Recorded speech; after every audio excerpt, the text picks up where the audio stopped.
الرجیم بسم اللہ الرحمن الرحیم وبہ نستعین وهو خیر المعین وصلی اللہ علی سیدنا محمد وآلہ الطاہرین الطیبین المعصومین اما بعد۔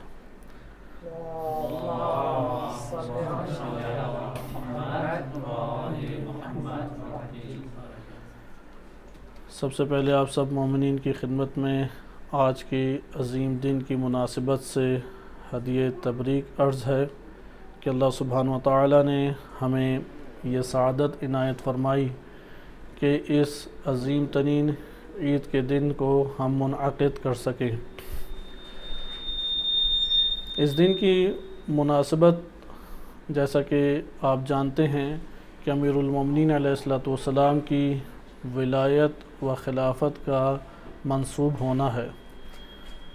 امام علیہ السلام کو نبی اکرم صلی اللہ علیہ وآلہ وسلم نے 18 ذی الحج یوم غدیر بمقام غدیر، کیونکہ غدیر ہی کی مناسبت سے اسے یوم غدیر کہا جاتا ہے، تمام کے تمام امت کے سامنے آشکار طور پہ امامت و خلافت کے اوپر نصب فرمایا۔ آج آپ کی خدمت میں اسی موضوع کے اعتبار سے کچھ آرائز پیش کیے جاتے ہیں کہ جس میں ہماری کوشش ہوگی کہ آج ہم مکتبہ اہل بیت علیہ السلام کی روایات کے تناظر میں گفتگو کریں۔ غدیر کیا ہے؟ غدیر کے حوالے سے اہل بیت علیہ السلام کا کیا موقف ہے، اور اس حوالے سے ہمارے پاس صحیح السند جو روایات ہیں وہ کیا کہتی ہیں۔ یہاں پہ پہلے عرض کیا جائے کہ غدیر کے حوالے سے کئی مباحث معاشرے کے اندر معاشروں میں پیش کی جاتی ہیں۔ آج کے دور میں جس طرح سے زمانہ کچھ کھل چکا ہے پہلے کی نسبت، تو کسی نہ کسی زاویے سے اہل بیت علیہ السلام کے جو تعلیمات ہیں اس کو ذکر کیا جاتا ہے، لیکن ہم نے جس پہلو کا انتخاب کیا ہے وہ پہلو یہ ہے کہ مکتب تشیع کی کتب میں معتبر اور صحیح السند روایات میں کیا آیا ہے۔ ویسے تو ہم حدیثیں سنتے ہی رہتے ہیں، لیکن آیا وہ حدیث اہل بیت علیہ السلام سے یقیناً صادر ہوئی ہے یا نہیں؟ آیا وہ حدیث جو ہمیں عموماً ممبر سے سننے کو ملتی ہیں وہ معتبر بھی ہیں یا نہیں؟ ایک اپنی جگہ پہ سوال ہے۔ عموماً ممبر سے ان چیزوں کی رعایت نہیں کی جاتی، کیونکہ ممکن ہے کہ ایک معنی اپنی جگہ پہ درست ہو اور وہ صحیح سند روایت میں بھی آیا ہے، لیکن اہل علم میں سے ممکن ہے بعض اوقات اہل ممبر نہیں ہوتے، یا اہل علم ہوں تو تساہموں کا شکار ہو جاتے ہیں یا غفلت کا شکار ہوتے ہیں، اور اس حدیث کو ترک کر دیتے ہیں جو معتبر ذرائع سے ہے، اور جس کی پیچھے بنیادیں نہیں ہیں اس کو وہ شائع کر دیتے ہیں، اسے عام کرتے ہیں۔ اگر اس طرح کی نوعیت آئے تو اس کا نتیجہ کہاں نکلتا ہے؟ چونکہ معنی تو اپنی جگہ ٹھیک ہے، وہاں پہ سب سے بڑا نتیجہ اتہام کی صورت میں نکلتا ہے، پروپیگنڈے کی صورت میں نکلتا ہے، کہ جو مخالفین ہیں پروپیگنڈا کرتے ہیں کہ ان لوگوں کے تو دین کی بنیاد ہی ضعیف حدیث ہیں، ان کے تو جو نظریات ہیں اور جو نظریات کے اوپر یہ حدیثیں لاتی ہیں وہ تو صحیح ہیں ہی نہیں، وہ تو معتبر ہیں ہی نہیں۔ بہرحال ایک پہلو ہمارے پاس یہ ہو گیا، لہذا آپ کی خدمت میں آج جو روایات پیش کی جائیں گی وہ صحیح سند روایات ہیں، اور وہ بھی اہل بیت علیہ السلام سے صحیح سند روایات۔ یعنی ہمارا یہاں پہ آج کا موضوع کوئی مناظرانہ موضوع نہیں ہے کہ صرف اہل سنت کی کتب سے پکڑ کے لے آئیں کہ 70 صحابہ نے من کنت مولا فہذا علی مولا اس حدیث متواتر کو نقل کیا ہے، یا 110 صحابہ نے کیا ہے، یا مولا کے معنی کیا ہیں، دوست ہے یا کچھ اور ہے۔ ہم اس پہلو سے نہیں آئیں گے۔ شبہات مخالفین نے بہت سارے کھڑے کیے اور ہر دور میں ہی کھڑے ہوئے ہیں، لیکن ہم جس پہلو سے آئیں گے ہم یہ دیکھیں گے مکتب اہل بیت علیہ السلام نے کیا کہا ہے، ائمہ اطہار علیہ السلام کا موقف کیا ہے۔ یہ پہلی چیز ہو گئی۔ انہی احادیث کے تناظر میں اس کا ہم جائزہ لیں گے کہ اہل بیت علیہ السلام اس واقعے کو یا اس حدیث کو بیان کر کے کیا معنی امت کے سامنے پہنچانا چاہتے ہیں۔ یعنی وہ معنی کیا ہے، مولا کا معنی ہو یا اس کے اندر حاکمیت کا معنی لے کے آئیں، اہل بیت نے کیا معنی مراد لیا ہے۔ حدیث تو ایک دفعہ ہم صحیح سند روایت پیش کر دیں گے، لیکن اہل بیت علیہ السلام نے واضح طور پہ کیا معنی پیش کیا ہے یہ مہم ہے۔ آیا اہل بیت نے وہی معنی لیا ہے کہ جو ہم عموماً سنتے ہیں یا نہیں، اس کے علاوہ اور بھی مزید اس میں معانی کی گنجائش موجود ہے؟ لہٰذا یہ دوسرے ہمارے پاس پہلو آئے گا کہ ہم دیکھیں کہ اہل بیت علیہ السلام نے اس موقع پہ کیا معنی ذکر کیا ہے۔ آئیں اب ہم روایات کی طرف آتے ہیں، بس انہی دو نکات میں گفتگو کریں گے، وقت کیونکہ ہمارے پاس 1 گھنٹہ ہے، اس سے اوپر نہیں ہے، اور یہ گفتگو چند روزوں دنوں کے اوپر مشتمل ہے اگر ہم تفصیلی اس کا جائزہ لینا چاہتے ہیں۔ البتہ اس سے پہلے ایک اشارہ میں آپ کی خدمت میں مختصر سا کر دوں کہ غدیر کا جو مقام ہے، کیونکہ مخالفین نے اس مقام کے بارے میں بھی اور اس جگہ کے بارے میں بھی بڑے شبہات اکٹھے کیے، یعنی مختلف شبہات کھڑے کیے۔ مثلا ایک شبہ یہ کھڑا کیا کہ غدیر نامی کوئی جگہ ہی نہیں ہے عرب میں، تو اس کا مختصر سا جواب صحیح مسلم میں غدیر خم کا نام لے کے جگہ کا تعین کیا گیا ہے۔ یا اسی طریقے سے کہ یہ والی حدیث جو ہے یہ تو بخاری مسلم نے ذکر ہی نہیں کی، تو بخاری مسلم نبی صلی اللہ علیہ وسلم اپنے پیچھے 2 چیزیں بخاری مسلم نہیں چھوڑ کے گئے تھے، وہ جو 2 چیزیں چھوڑ کے گئے وہ قرآن اور اہل بیت علیہ السلام تھے، نہ کہ بخاری اور مسلم کہ اس کے اندر نہیں ہے تو چلو ماننا ہی نہیں ہے۔ اس لیے اس میں بہت سارا دین موجود نہیں ہے جو اہل سنت ہی جس کے معتقد ہیں، بہت سارا دین بخاری مسلم سے باہر کی حدیثوں سے انہوں نے لیا ہے۔ اور پھر تواتر کی حد تک آیا 70 یا آپ اگر اس سے تھوڑا سا نیچے آ جائیں، مثلا ہمارے بعض علماء نے 110 صحابہ کہا ہے، بعض نے 70 کہا ہے، آپ اور نیچے آ جائیں 35 یقیناً ہیں۔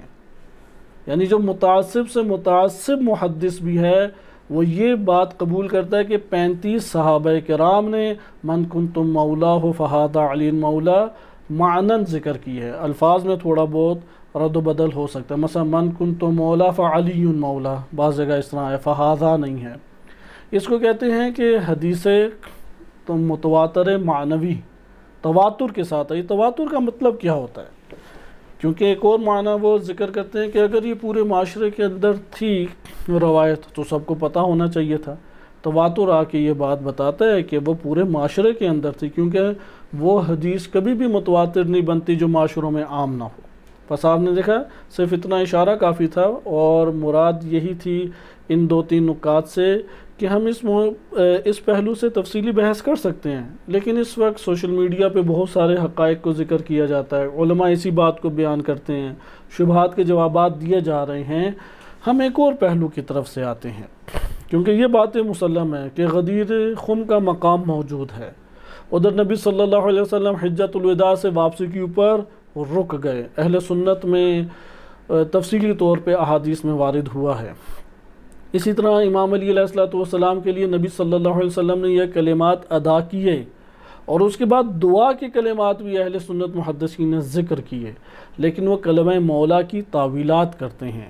مثلا دوست ہے، مثال کے طور پہ معنوی ولایت مراد ہے، اور اس طرح سے تعویلات کر کے لے کے آتے ہیں۔ مثلا ایک جھگڑا امام علی علیہ السلام کے ساتھ کسی کا ہوا، اور وہ ہوا حج سے پہلے چند مہینوں پہلے، لیکن اہل سنت کا موقف ہے کہ نبی صلی اللہ علیہ وسلم سب امت کو ایک جگہ جمع کر کے اس کا فیصلہ کر رہے ہیں، اور جبکہ انہی کی کتابوں میں اس کا فیصلہ حج کے مقام پہ ہو چکا تھا۔ لہذا بہرحال ابھی ہم شبہات اور اس کے جوابات دینا ہمارا موضوع نہیں ہے، ہمارا آج کا موضوع ہے کہ موقف اہل بیت علیہ السلام، موقف ائمہ اطہار علیہ السلام، بشرطے کہ روایت صحیح سند ہو۔ سندیں آپ کی خدمت میں ذکر نہیں کی جائیں گی اور اس کے اوپر تبصرہ نہیں کیا جائے گا، جو ریفرنس اور سند پڑھی جائے گی آپ اسے نوٹ کر لیں، اگر کسی کو اس میں کوئی خدشہ لاحق ہے تو وہ سوال کی صورت میں انشاءاللہ بعد میں پوچھ سکتا ہے، کیونکہ اگر ہم سند پڑھیں تو شاید ایک روایت بھی پوری نہ ہو اور اس کی سند کے اوپر وقت لگ جائے۔ ہم نے موضوع کو روایات کے تناظر میں، کیونکہ صرف معتبر اور صحیح سند روایات کا انتخاب کرنا ہے، تو اس طریقے سے اسے تشکیل دیا ہے۔ سب سے پہلے اس واقعے کے بارے میں صحیح سند روایات میں کیا آیا ہے۔ نمبر 2، آیا معتبر احادیث میں یہ آیا ہے کہ یہ عید غدیر ہے، یا جس مفاتیح الجنان میں بہت سے اعمال آئے ہیں بغیر سندوں کے آئے ہیں، لیکن رجائے مطلوبیت کی نیت سے یا بعض علماء کا مبنا ہے کہ استحباب کے لیے سند کا صحیح ہونا ضروری نہیں ہے، عمل کر لیا جائے۔ آیا اس طریقے سے ہے عید غدیر کہنا بھی، یا نہیں جس طرح عید الفطر اور عید الاضحیٰ کے بارے میں آیا ہے اسی طرح سے یہ بھی عید کبیر کے بارے میں وارد ہوا ہے معتبر روایت میں، کیونکہ اگر روایت معتبر نہیں ہے تو ہم کہیں گے جس طرح مفاتیح الجنان میں متعدد اعمال ذکر کیے گئے ہیں، آپ رجاء مطلوبیت سے اسے عید غدیر کہہ دیں۔ لیکن اگر روایات معتبرہ میں آیا ہے، صحیح سند روایت میں آیا ہے، بالکل اسی طرح جیسے عید الفطر و عید الاضحیٰ کا آیا ہے، پھر تو اس کی قیمت اس طرح سے نہیں ہے، اس کی قیمت امت اسلامیہ میں ایک اعتقادی قیمت اس کی بنے گی۔ لہذا ہم روایات کے تناظر میں یہ دیکھیں گے، انہی دو قسم کی روایتوں میں ہم محدود رہیں گے تاکہ زیادہ گفتگو ہماری نہ پھیل جائے اور جو مقصد ہے وہ اذہان تک پہنچ سکے۔ البتہ اس کے اندر تشریح مختصر سی آپ کی خدمت میں ذکر کی جائے گی کہ ائمہ اطہار علیہ السلام نے اس سے معنی کیا مراد لیا ہے۔ پہلی روایت جو میں آپ کی خدمت میں پڑھ رہا ہوں، یہ اس کو تیزی سے میں آپ کی خدمت میں ذکر کرتا ہوں۔ الکافی سے یہ روایت ذکر کی جا رہی ہے، جلد نمبر 2 ہے جو میرے پاس الکافی کا نسخہ ہے، کیونکہ الکافی کے 2 نسخے ہمارے علماء میں عام ہیں۔ ایک ہے دارالاسلامیہ کا طبع اسلامیہ ہے اور قدیمی چاپ ہے، اس کے صرف 8 جلدیں بنتی ہیں الکافی کی، اور ایک دوسرا دارالحدیث کا تحقیق کے ساتھ آیا ہے، کافی خوبصورت اور بہترین کام ہے، کیونکہ الکافی ہماری سب سے قدیمی ترین کتاب ہے۔ اگر کسی نے قدیمی ترین کتب سے اور اہل بیت علیہ السلام کے زمانے سے متصل دور سے دین تشیع کو سمجھنا ہے تو الکافی کا مراجعہ کافی ہے۔ قرآن کریم اور الکافی اس کو کاملاً دین تشیع آشکار کر کے دے دے گی۔ الکافی کا یہ نسخہ 15 جلدوں پر مشتمل ہے۔ آپ کی خدمت میں جو ذکر کیا جا رہا ہے یہ جلد نمبر 2 ہے اور صفحہ نمبر 13 ہے، جلد نمبر 2 صفحہ نمبر 13۔ اس میں روایت ہے، روایت حدیث نمبر 4 ہے۔ کتاب کے اعتبار سے حدیث کا نمبر بنتا ہے 762، لیکن باب کے اعتبار سے کہ باب ما نص اللہ عز و جل، اس چیپٹر کی حدیث نمبر 4 ہے۔ میں سند تیزی سے آپ کی خدمت میں پڑھتا ہوں۔ سند میں جتنی بھی شخصیات ہیں ساری انتہائی جلیل القدر ہیں، انتہائی جلیل القدر، اور ایک بھی سند میں راوی ایسا نہیں ہے کہ جس کے اوپر کتب رجالیہ میں اعتراض موجود ہو، ایک بھی ایسا، یعنی اجلہ کے ساتھ سند کا آنا بہت قلیل ہے، یہ ان قلیل روایات میں سے ہے۔ اس لیے آغاز ہے علی بن ابراہیم، وہ اب نقل کرتے ہیں اپنے والد گرامی ابراہیم بن ہاشم سے، وہ نقل کرتے ہیں ابن ابی عمیر سے، وہ نقل کرتے ہیں عمر بن عزینہ سے، انہوں نے نقل کیا زرارہ اور فضائل بن یسار اور بقیر بن اعین اور محمد بن مسلم و برید بن معاویہ و ابی الجارود۔ دیکھیں آخر میں کتنے صحابہ سے نقل کی گئی ہے، یعنی عمر بن عزینہ نے یہی حدیث جو میں آپ کی خدمت میں ابھی ذکر کروں گا یہ زرارہ سے بھی لی ہے، فضائل بن یسار سے بھی لی ہے، بقیر بن اعین سے بھی لی ہے، محمد بن مسلم سے بھی، برید بن معاویہ سے بھی اور ابی الجارود سے بھی۔ یہ جو 5-6 بندے ان میں ابی الجارود واحد ہیں کہ جن کے اوپر کچھ کلام ہے، لیکن چونکہ ان کے ساتھ 5-6 اور انتہائی اجلہ موجود ہیں فرق نہیں پڑتا۔ آئیں یہ سب کے سب روایت نقل کرتے ہیں امام باقر علیہ السلام سے، امام، کیونکہ غیبت صغرا کی کتاب ہے الکافی، اسی لیے تھوڑے سے ہی فرق کے ساتھ یہ پہنچ جاتی ہے کتاب اہل بیت علیہ السلام بقیہ ائمہ علیہ السلام تک۔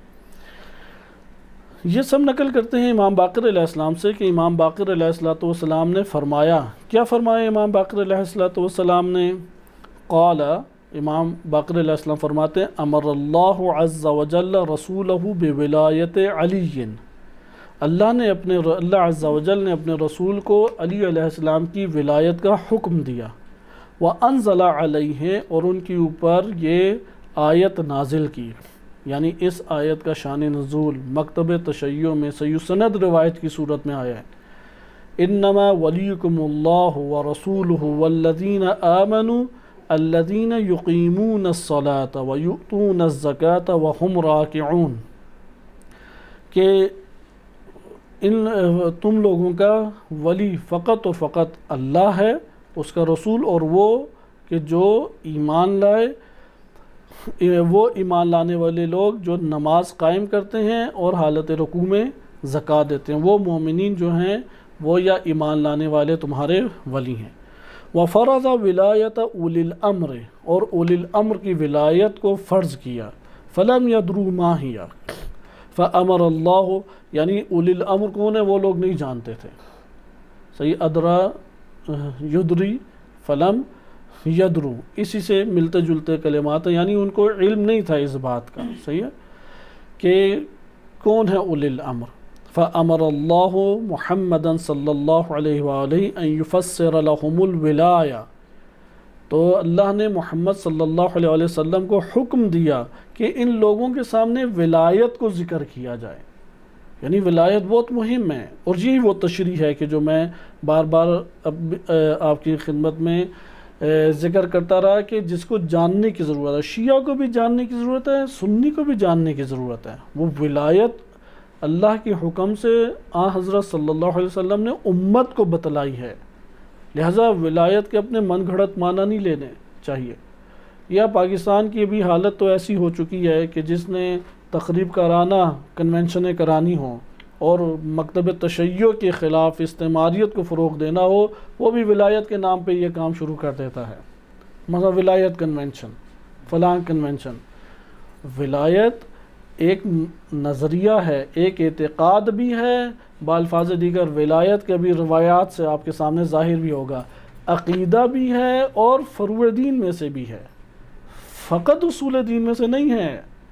وہ فروع دین سے بھی ولایت کا تعلق ہے، اصول دین سے بھی ولایت کا تعلق ہے، دنیا سے بھی ولایت کا تعلق ہے اور دین سے بھی ولایت کا تعلق ہے۔ ولایت کو امت کے درمیان رکھا۔ کما فسر لهم الصلاۃ والزکاۃ والصوم والحج، جیسے نبی اکرم صلی اللہ علیہ وسلم نے اللہ کے حکم سے امت کے لیے نماز کو کھول کے بیان کیا، زکوٰۃ کو کھول کے بیان کیا، روزے کو کھول کے بیان کیا، حج کو واضح طور پہ بیان کیا۔ اب یہ فروع دین ہے یا نہیں؟ اسی طریقے سے اللہ نے ایک اور وظیفہ رکھا ہے امت کے اوپر، اور وہ وظیفہ ہے، وہ فریضہ ہے ولایت۔ لہذا ولایت اصول دین میں بھی ہے اور ولایت فروع دین کے ذیل میں بھی آتی ہے۔ بالفاظ دیگر اگر شریعت ہے اور شریعت کے احکام شرعیہ و فقہیہ ہیں، وہ بھی ولی سے ہی لیں گے، بدون ولی وہ قبول نہیں ہے۔ وہ بھی امام معصوم ہی کی طرف رجوع کریں گے، وہ بھی اللہ کی اولی الامر کی طرف رجوع کریں گے۔ اور اگر معاشرے کے سیاسی مسائل ہیں، معاشرے کے اجتماعی مسائل ہیں، اس وقت بھی اولی الامر کی طرف رجوع کریں گے۔ لہذا اولی الامر کی طرف ہر مورد میں رجوع ہے۔ پھر آگے فرماتے ہیں کہ فَلَمَّا أَتَاهُ ذَلِكَ مِنَ اللَّهِ، کہ جب یہ والا حکم آیا کہ ولایت کو بیان کیا جائے، ولایت کو بیان کرنے کا حکم اللہ کی جانب سے آیا، ضاق بذالک صدر رسول اللہ، تو نبی صلی اللہ علیہ وسلم کا سینہ کچھ تنگ ہو گیا، وتخوف ان يرتدوا عن دینهم ويكذبوه فضاق صدره۔ سینہ تنگ ہونے سے مراد یہ نہیں ہے کہ انتہائی ناگوار کوئی نعوذ باللہ امر ہے۔ قرآن کریم کی آیات ہمارے پاس واضح ہیں کہ خود قرآن بیان کرتا ہے کہ جب قرآن نازل ہوتا ہے تو قرآن ایک بہاری چیز ہے جو اللہ تعالیٰ نے نازل کی، اس کے یہ مراد نہیں ہے کہ رسول اللہ کا قرآن کی وجہ سے سینہ تنگ ہو گیا۔ اس لیے امام علیہ السلام نے فوراً آگے بیان کیا، وتخوف، انہیں خوف لاحق ہوا رسول اللہ کو، کہ اگر ولایت کا معنی اور ولی کو میں نے بیان کیا اس طریقے سے آشکار حجت الوداع کے موقع پہ، تو ڈر ہے کہ یہ لوگ اپنے دین کو چھوڑ بیٹھیں گے، مرتد دین سے ہو جائیں گے اور تکذیب کرنے لگیں گے نبی صلی اللہ علیہ وسلم کی۔ فضاق صدرہ، نبی صلی اللہ علیہ وسلم کا سینہ تنگ ہو گیا۔ وراجع ربہ عز وجل، تو اللہ عز وجل کی طرف رجوع کیا۔ فأوحى اللہ عز وجل الیہ، تو اللہ نے وحی نازل کی نبی صلی اللہ علیہ وسلم کی طرف کہ یا ایہا الرسول بلغ ما انزل الیک من ربک، اے رسول وہ پہنچا دو جو آپ کے رب کی طرف سے آپ کے اوپر بھیجا گیا ہے، نازل کیا گیا ہے۔ وَإِن لَّمْ تَفْعَلْ، اگر آپ نے یہ نہ کیا فما بلغت رسالتہ، گویا کہ آپ نے رسالت کو اصلاً پہنچایا ہی نہیں ہے، کیونکہ دین اسلام دین حقیقی وہ انسانی اور انسانی معاشروں کی ہدایت کے لیے ان کی زندگی کے گزر بسر کے تمام طریقوں کو لے کے آیا ہے۔ اگر نبی صلی اللہ علیہ وسلم اس امر کو امت کے اندر نصب نہ کریں اور اس امت کے اندر اس کو نظام کے طور پہ متعارف نہ کرائیں تو لوگ نام سے تو دین کا نام لیں گے لیکن پیچھے کس کے چلیں گے؟ غیر دینی نظاموں کے پیچھے چلیں گے۔ جیسے آج کے دور میں آپ معاشروں کے اندر دیکھیں، جو ولایت کو صرف زبان سے ادائیگی اور جذبات کا نام سمجھتے ہیں، ان کی زندگی کے اندر ولایت کا کوئی بھی رخ موجود نہیں ہے۔ وہ جمہوریت کو پسند کرتے ہیں نظام سیاسی کے طور پہ، نظام اقتصادی کے طور پہ بینکنگ کو قبول کرتے ہیں، نظام اجتماعی کے طور پہ سوشیالوجی کے نظریات کو جو غرب نے دیے میں قبول کرتے ہیں۔ لہٰذا ان کی نظر میں دین اور دنیا دو الگ چیزیں ہیں۔ اس لیے فما بلغت رسالتہ، اگر نظام ولایت و ولی کو اے رسول آپ نے نصب نہ کیا تو گویا کہ آپ نے کوئی رسالت کا پیغام نہیں پہنچایا۔ واللہ یعصمک من الناس، اللہ آپ کو لوگوں سے محفوظ رکھے گا جن کے بگاڑ کا اندیشہ ہے۔ آیا یہاں پہ ایک سوال ہم ابھارتے ہیں، صرف بریکٹ میں حاشیے میں سوال، نبی صلی اللہ علیہ وسلم کو جو خدشہ لاحق ہوا اور اس کی وجہ سے ان کا دل تنگ ہوا، وہ خدشہ پورا ہوا یا نہیں ہوا؟ کیا امت کے اندر نبی صلی اللہ علیہ وسلم کی اس رحلت کے بعد مرتد ہوئے یا نہیں ہوئے؟ مرتد ہوئے۔ منافقین نے الزام تراشی کی یا نہیں کی؟ اہل بیت علیہ السلام جن کی تعظیم رسول اللہ نے سیرت کی صورت میں امت کو تعلیم دی، صرف کلام کی صورت میں نہیں، سیرت کی صورت میں، ان سب کو پکڑ کے امت نے شہید کیا یا نہیں کیا؟ اس لیے رسول اللہ کا خدشہ بھیجا نہیں تھا، بجا تھا۔ وہ خدشہ پورا ہوا بعد میں، لیکن اللہ سبحانہ و تعالیٰ نے فرمایا واللہ یعصمک من الناس، یعنی یہ دین محفوظ رہے گا، یہ دین تحریفات سے بچ کے رہے گا اور قائم ہو کے رہے گا۔ هو الذی ارسل رسولہ بالہدی ودین الحق لیظہرہ علی الدین کلہ، رسول اللہ لے کے تو آ گئے لیکن غلبہ کب ہوگا؟ غلبہ بھی دین کا ہوگا، اور وہ آئندہ آنے والی امتیں یعنی یہ آخر الزمان کی امت دیکھے گی کہ تمام ادیان پہ دین اسلام کا غلبہ ہو گیا۔ اس وقت دنیا میں دین اسلام کون سے نمبر پہ تقریباً آتا ہے؟ کیا عدد کے اعتبار سے سب سے بڑا مذہب اس وقت دین اسلام ہے یا بت پرستی ہے؟ کیونکہ چائنا کی آبادی اتنی زیادہ ہے، وہ ساری بت پرست ہیں۔ انڈیا کی آبادی، برما، منگولیا، کوریا، شمالی جنوبی، جاپان، اس لیے بہت بڑا مذہب ہے اس وقت بھی۔ دوسرا بڑا مذہب عیسائیت ہے، تیسرے نمبر پہ دین اسلام آتا ہے۔ لہٰذا لِيُظْهِرَهُ عَلَى الدِّينِ كُلِّهِ وَلَوْ كَرِهَ الْمُشْرِكُونَ، یہ کام باقی ہے۔ بہرحال یہ آیت نازل ہوئی، جب یہ آیت ہوئی فَصَدَعَ بِأَمْرِ اللَّهِ تَعَالَى ذِكْرُهُ، اللہ تعالی ذکرہ کا فرمان اور حکم نبی صلی اللہ علیہ وسلم نے آشکار کر دیا امت میں۔ فقامہ، تو تشریف لائے کھڑے ہوئے، بولایت علی یوم غدیر خم، غدیر خم کے دن امام علی علیہ السلام کی ولایت کو قائم امت کے درمیان کر دیا۔ قائم کرنے سے مراد ہے تمام امت کے لیے آشکار ہو گیا۔ فنادا، رسول اللہ نے اس وقت ندا دی، الصلاۃ جامعۃ، نماز اونچی آواز میں کہا جاتا تھا یعنی لوگ جمع ہو جائیں۔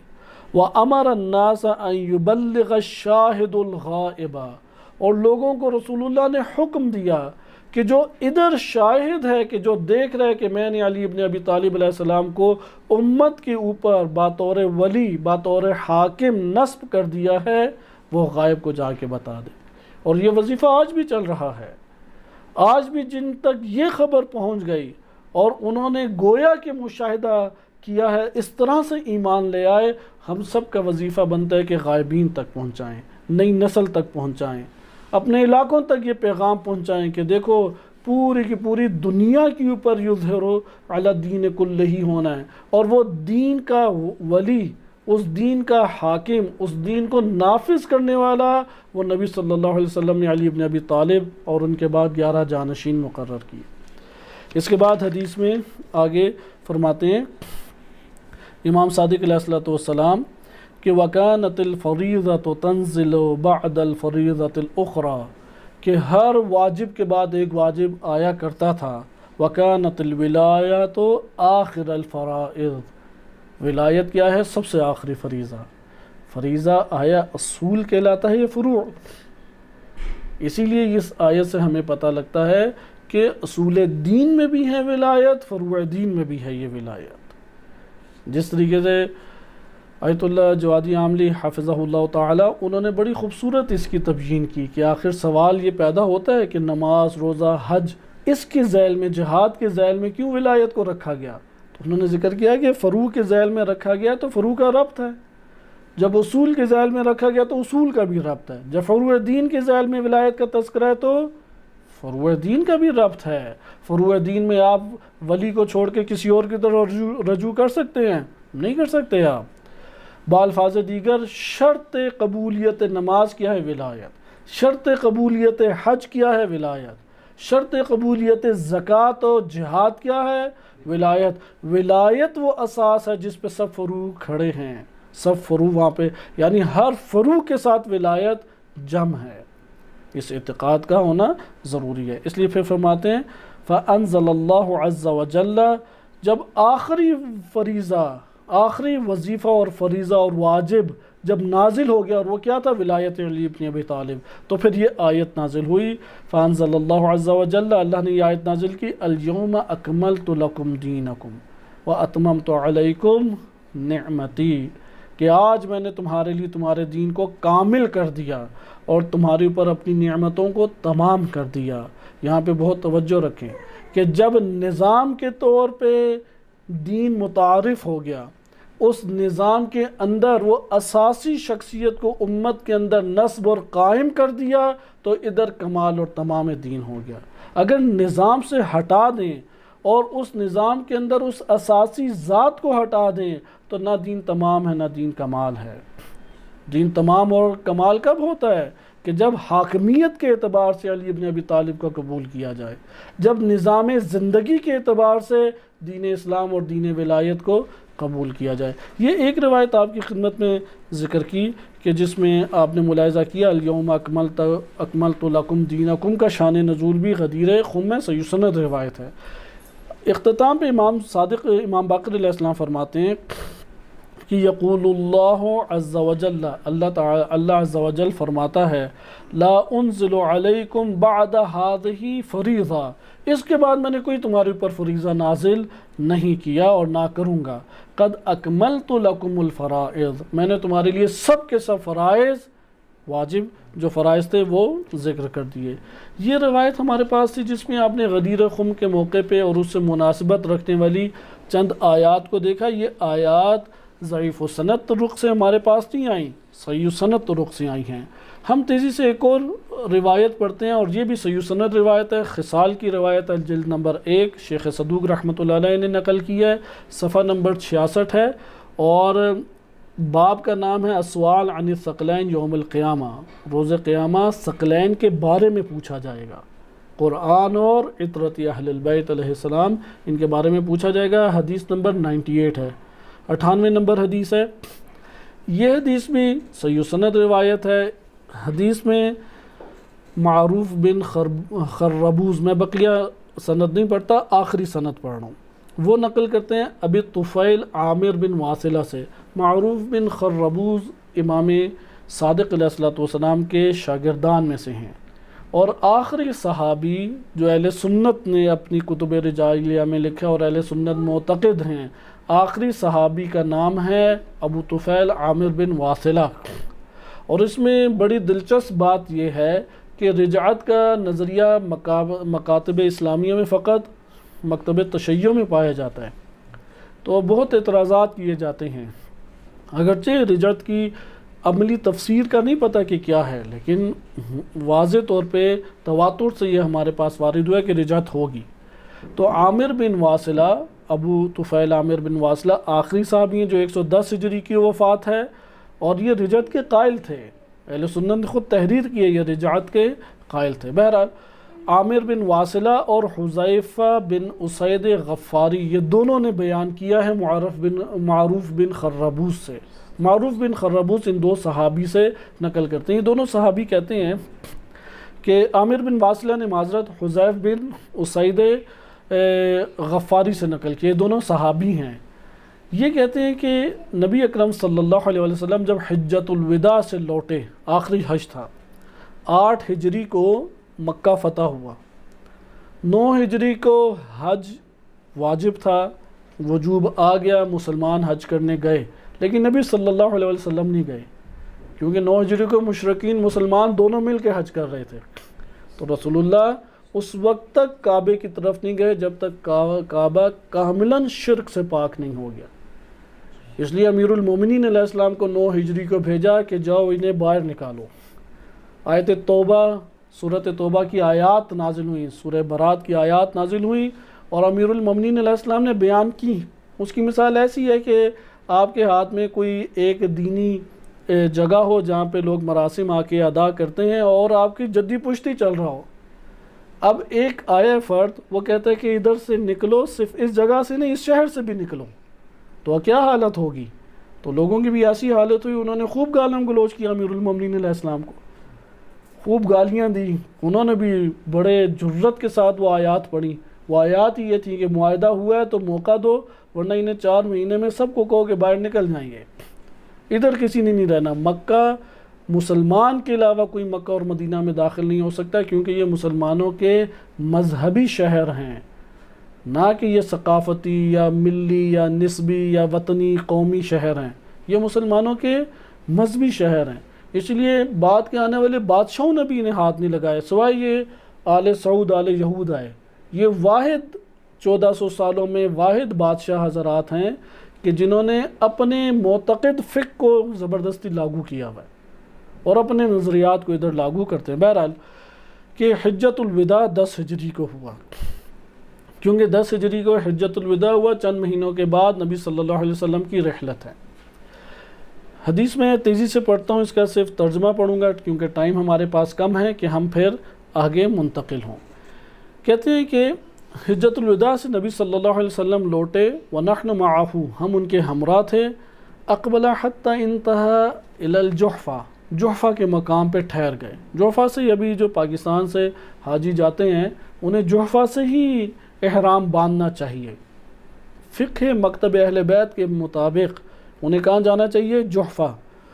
اب جحفہ تک بعض اہتمام نہیں ہوتا تو وہاں پہ پھر ایک جسے کہتے ہیں شرعی بہانہ، وہ ہے کہ آپ نظر کر لو، نظر کر کے پھر آپ احرام پہن لو، اس لیے بہت سارے پھر جاتے ہی نہیں ہیں، وَإِلَّا یہ جگہ آباد ہو جاتی ہے اگر تشیع وہاں پہ جاتی رہتی۔ جتنے بھی لوگ باہر سے آتے ہیں بالخصوص مکہ سے یا یہ سعودی عرب سے باہر سے، انہیں جحفہ میں اگر یا جدہ پہلے پڑتا ہے تو وہ جا کے مدینہ سے احرام باندھیں گے، لیکن اگر جدہ اترتے ہیں مدینہ پہلے پڑتا ہے تو مدینہ سے احرام باندھیں گے، وَإِلَّا اگر جدہ اترتے ہیں ایئرپورٹ پہ تو جحفہ سے احرام باندھنا واجب ہے۔ جحفہ میں گئے اور جحفہ جب پہنچے تو یہ ایک میدان تھا، اس میدان میں بارشیں ہوتی تھی تو پانی جمع ہو جاتا تھا۔ امام علیہ السلام تو امام صادق علیہ السلام کے بڑے معروف صحابی ہیں، فضائل بن غالباً حماد بن عیسیٰ ہیں، غالباً حماد بن عیسیٰ یا فضائل بن یسار نہیں، غالباً حماد بن عیسیٰ ہیں کہ اگر نام میں اشتباہ نہ کر رہا ہوں۔ وہ اسی جگہ پہ سیلاب آیا تو وفات ان کی ہوئی، کتب رجالیہ میں وارد ہوئے، یعنی یہ بیان کرنا مقصود ہے اگرچہ بیابان ہے لیکن اطراف میں چونکہ پہاڑی ٹیلے اور یہ ہیں، جب آتا تھا پانی تو اتنا وافر آتا تھا کہ ڈوب جاتے تھے بندے، اس لیے وہ اپنا آخری حج کے لیے نکلے تھے تو جحفہ کے مقام پہ ان کی وفات ہوئی۔ اسی جگہ پہ پھر پانی رک جاتا تھا اور بڑا سا تیلاب نما یا جوہر نما بنتا تھا، اس لیے غدیر کہتے ہیں، غدیر کہتے ہیں جوہر کو۔ ہمارے ہاں فقہی احکام حتیٰ کہ فقہی روایات اس میں یہ اس طرح کی روایات وارد ہوئی ہیں کہ اگر ایک غدیر ہے تو ادھر اگر کتا مثلاً پانی پی لے یا اپنے آپ کو وہاں پہ ہوتا ہے نا کہ زمین سے وہ لپٹتا ہے اور پانی میں نہاتا سا ہے، نہا لے تو اس جوہر کا کیا حکم ہے تو روایت میں کلمہ غدیر ادھر استعمال ہوا ہے، کیونکہ عربی زبان میں غدیر کہتے ہیں پانی کا ایک ٹکڑا، یا جہاں پہ پانی آ کے رک جاتا ہے۔ آپ نے پاکستان میں تو ماشاءاللہ جگہیں ہیں ایسی کہ وہاں پہ چونکہ آب نکاسی کا کم ہے نکلنے کا راستہ، تو پانی جگہ جگہ جمع ہو جاتا ہے اگر وافر آئے، اس لیے پاکستانیوں کو غدیر بڑے اچھے طریقے سے سمجھ آ جائے گا کہ غدیر کہتے کسے ہیں۔ آپ نے جاتے ہوئے دیکھا ہوگا کہ ایک جگہ پہ پانی بڑے سے دائرے میں جمع ہے، اس کا رنگ پہلے سفید تھا، پھر وہ آہستہ آہستہ سبز ہوا اور اب کالا ہو چکا ہے، تو اس کو کہتے ہیں غدیر۔ تو وہ صحرائی علاقہ تھا، وہاں پہ پانی جب جمع ہوتا تھا تو لوگ ادھر سے استفادہ کرتے تھے۔ دوسری اس کی خوبی یہ تھی، یعنی پانی ادھر تھا تو لوگ ادھر رجوع کرتے تھے، اس لیے اسی کو راستہ بنایا۔ دوسرا ادھر سے چند ممالک کی طرف راستے نکلتے تھے یا مختلف علاقوں کی طرف راستے نکلتے تھے۔ نبی اکرم صلی اللہ علیہ وسلم نے ادھر پڑاؤ کیا۔ جب حضرت صلی اللہ علیہ وسلم نے ادھر پڑاؤ کیا، آگے دیکھیں، اب یہ صحیح سند روایت ہے، عرض کیا کہ ہم معتبر روایات سے لے کے آئیں دین تو یہی دین کی صحیح اساس ہے۔ عموماً ایسا ہوتا ہے کہ ممبر کے اوپر ضعیف روایتیں سنائی جاتی ہیں، اگرچہ معنی ٹھیک ہے، لیکن اس کا نتیجہ کیا نکلتا ہے؟ اہل سنت یا بعض اتہام لگاتے ہیں کہ ان کے دین کی بنیاد ہی ضعیف حدیثیں ہیں۔ یہ جو میں آپ کی خدمت میں خصال کی روایت پڑھ رہا ہوں، یہ صحیح سند روایت ہے، اس لیے اس واقعے کو توجہ سے دیکھیں۔ فرماتے ہیں فَأَمَرَ أَصْحَابُهُ بِالنُّزُولِ، نبی صلی اللہ علیہ وسلم نے حکم دیا سب کو اتر آؤ۔ جب پہنچ گئے حجۃ الوداع کے موقع پہ، رسول صلی اللہ علیہ وسلم کا عالم اسلام کے اندر ہولڈ بڑا قوی تھا، ایسا نہیں تھا کہ جو آ کے جو مرضی بات کہہ دے، اس طرح نہیں تھا۔ وَإِلَّا فتح مکہ پہ جب اتنا بڑا لشکر ہے تو ایک کی تلوار باہر نہیں نکلی ہوئی تھی، اتنا ہولڈ تھا رسول اللہ کا، اسی لیے منافقین نے چال چلی۔ جہاں پہ ہولڈ نہ ہو وہاں پہ منافقین نہیں چالے چلتے، وہاں پہ تو منافقین غلبہ حاصل کرتے ہیں۔ جیسے امیر المومنین علیہ الصلوۃ والسلام کو اتنا کمزور کیا گیا، اتنا کمزور کر دیا گیا کہ ان کے لیے خلافت کو ہاتھ میں لینا مشکل ہو گیا، جیسے کہ دیگر خلفاء پھر آ گئے، وَإِلَّا دیگر خلفاء نہ آ سکتے، یعنی امت نے ساتھ چھوڑ دیا۔ تو نبی صلی اللہ علیہ وسلم کا کاملاً ہولڈ تھا، اس لیے نیچے منافقین پھر آ کے چلے، جیسے کہ بخاری، مسلم اور یہ کتابیں بھری ہوئی ہیں کہ منافقین بڑی مقدار میں تھے۔ خود قرآن کریم کی سورہ توبہ، کیونکہ آخری صورتوں میں سے سورہ توبہ، اس میں واضح ہے کہ مدینہ میں بھی منافقین ہیں اور مدینہ سے باہر بھی منافقین ہیں۔ ایک آیت ہی ہمارے لیے کافی ہے کہ 9-10 ہجری کا جب نبی صلی اللہ علیہ وسلم ہجرت فرما رہے ہیں اس دنیا سے، یعنی رحلت فرما رہے ہیں، تب بھی مدینہ میں منافقین ہیں اور مدینہ سے باہر بھی منافقین ہیں۔ بہرحال نبی صلی اللہ علیہ وسلم کا چونکہ ہولڈ تھا اور بڑا تسلط تھا تو کوئی ان کی نافرمانی نہیں کر سکتا تھا آرام سے۔ تو آئے وہاں پہ تو فرمایا اتر آؤ، سارے کے سارے اتر آئے۔ فنزل القوم منازلہم، جگہ بنا لی، منازل تھی۔ یہ بات بہت اہم ہے کہ اگلی جو روایت آپ کی خدمت میں پڑھی جائے گی وہ قیمتی ترین روایات میں سے ہے ہمارے، کہ اس سے آپ کو بہت ساری چیزیں واضح ہوں گی۔ یعنی ہر ایک نے اپنے خیمے قومی یا جماعت کے طور پہ لگائے، جو مثلاً قبائل تھے قبائلی طور پہ لگا دیے، بعض تھے پارٹیاں بنا کے آتے جاتے سفر کرتے تھے، انہوں نے اپنی پارٹی کے خیمے ایک جگہ بنا دیے، اس طرح لوگوں نے اپنے اپنے خیمے لگا دیے۔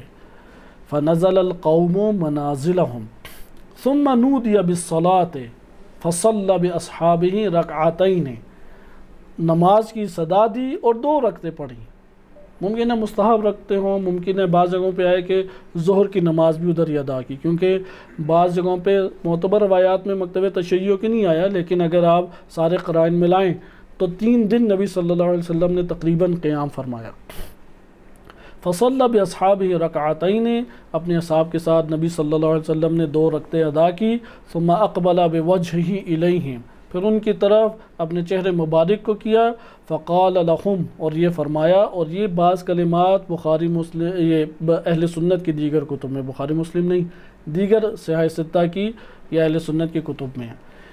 نبی اکرم صلی اللہ علیہ وسلم نے فرمایا کہ وہی اونٹوں کا پلان بنایا گیا اور نمایاں ہوئے، وہ مقدمہ ادھر حذف ہے۔ حضرت صلی اللہ علیہ وسلم نے فرمایا نبأنی اللطیف الخبیر، مجھے اس ذات لطیف خبیر نے خبر دیا، یعنی اللہ تعالیٰ نے خبر دی ہے، انی میتون، میں جلد ہی میت ہو جاؤں گا، وانکم میتون، اور تم سب نے بھی مرنا ہے، وکأنی قد دعیت فاجبت، گویا کہ مجھے بلا لیا گیا اور میں نے بھی جواب دے دیا کہ لبیک، اس لیے میں نے اب چلے جانا ہے، وانی مسئول عما ارسلت بہ الیکم، مجھ سے پوچھا جائے گا کہ میں نے تم لوگوں کے درمیان حق رسالت ادا کیا یا نہیں، یعنی کیا میں نے تم لوگوں کے درمیان چھوڑا ہے، ارسال کہتے ہیں چھوڑنے کو، وما خلفت فیکم، اور وعما، یعنی تم لوگوں تک میں نے کیا تعلیمات پہنچائی ہیں، یعنی تعلیمات تم لوگوں تک نشر کی، اور کیا میں تم لوگوں کے درمیان بطور نائب چھوڑے جا رہا ہوں، بطور حجت چھوڑے جا رہا ہوں، وعما خلفت فیکم من کتاب اللہ وحجتہ، کہ اور جو میں نے تم لوگوں کے درمیان اللہ کی کتاب اور اس کی حجت کو پیچھے خلیفہ کے طور پہ چھوڑا ہے، وَأَنَّكُمْ مَسْئُولُونَ، یہ تو مجھ سے پوچھا جائے گا کہ کیا میری تعلیمات تھی اور وہ میں نے نشر کی تم لوگوں کے درمیان، اور کیا چیز میں نے تم لوگوں کے درمیان چھوڑی، وہ قرآن اور اس کی حجت ہے، یعنی اللہ کی کتاب اور اللہ کی حجت، حجت ہی کی ضمیر اللہ کی طرف، اس میں جلالہ کی طرف لوٹ رہی، وَأَنَّكُمْ مَسْئُولٌ، اور تم سے بھی سوال کیا جائے گا، فَمَا أَنْتُمْ قَائِلُونَ بِرَبِّكُمْ، کہ تم لوگ آیا اپنے رب کے معتقد تھے یا معتقد نہیں تھے، قالوا نقول قد بلغت، کہ ہم گواہی دیتے ہیں، ادھر جو امت کے افراد تھے انہوں نے کہا ہم گواہی دیتے ہیں آپ نے پیغام رسالت پہنچایا، ونصحت، اور نصیحت کی، وجاہدت، اور اللہ کی راہ میں جہاد کیا یہاں تک کہ اسلام کا پرچم زمین پہ گڑ گیا، فجزاک اللہ عنا افضل الجزاء، ہماری طرف سے اللہ آپ کو افضل ترین جزا دے یا رسول اللہ، ثم قال لهم، نبی صلی اللہ علیہ وسلم نے ان سے کہا، الستم تشہدون، کیا تم لوگ یہ گواہی نہیں دیتے، اللہ الہ الا اللہ، اللہ کے علاوہ کوئی اللہ نہیں ہے، الہ یعنی کوئی بھی اللہ نہیں ہے، اللہ دو طرح سے لفظ آتا ہے، ایک دفعہ معبود کے معنی میں آتا ہے اور ایک دفعہ ذات باری تعالیٰ کے ہوتا ہے، اس لیے بالخصوص ذات باری تعالیٰ ادھر مراد ہے کہ اللہ کے علاوہ کوئی اصلاً الہ نہیں ہے، نہ معبود ہے اور نہ بعنوان ذات الہی موجود ہے، وَأَنِّي رَسُولُ اللَّهِ إِلَيْكُمْ، اور میں تمہارے درمیان اللہ کا رسول ہوں، وَأَنَّ الْجَنَّةَ حَقٌّ وَالنَّارَ حَقٌّ، جنت بھی حق ہے، دوزخ بھی حق ہے، وَأَنَّ الْبَعْثَ بَعْدَ الْمَوْتِ حَقٌّ، موت کے بعد دوبارہ اٹھائے جاؤ گے حق ہے، سب نے کہا نشہد بذالک، ہم سب گواہی دیتے ہیں۔